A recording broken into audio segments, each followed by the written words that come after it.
If you think you've seen everything in this war, think again. Iranian forces have hit 2 US aircraft, triggering a search for a missing pilot. Attacks on civilian infrastructure in Iran escalate as Israel is hit in retaliation, and President Trump requests a record $1.5 trillion defense budget. After weeks of claiming complete air superiority, US air forces have suffered their most significant losses inside Iran. 2 US aircraft are reported to have been downed in Iran and the Gulf. Iran state media said this is the wreckage of an F-15 that was shot down over a southwestern province. One pilot is reported to have been rescued by US special forces, but a second pilot is still missing, and Iranian media is offering a reward for information about the pilot's location. 2 US Black Hawk helicopters involved in the rescue mission were reported to have been damaged but made it out of Iranian airspace. Then, in a separate incident, Iranian forces say they shot down a second aircraft, an A-10 near the Strait of Hormuz. The aircraft reportedly crashed after making it to Kuwait, where the pilot ejected and was rescued.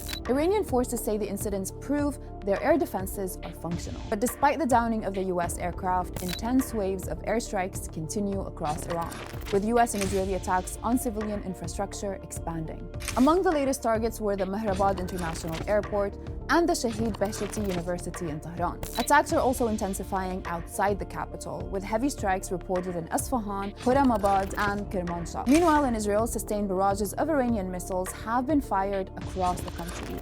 Cluster munitions were fired around the Tel Aviv area, and a major fire broke out at a factory in the Naqab Desert. There were also strikes from Hezbollah, with multiple barrages targeting areas in northern Israel, including the port city of Haifa. And across the border inside southern Lebanon, Israel has blown up 2 crucial bridges on the Litani River and ordered residents to move north of the Zahrani River, cutting off thousands of people. Homes, roads, and water facilities have also been destroyed. Israel has made its plans clear and says it will occupy areas up to the Litani River even after the war ends. The Gulf remains on the front line of this conflict, and the Strait of Hormuz has become the most strategic waterway in the world. Donald Trump remains positive that it will be open soon.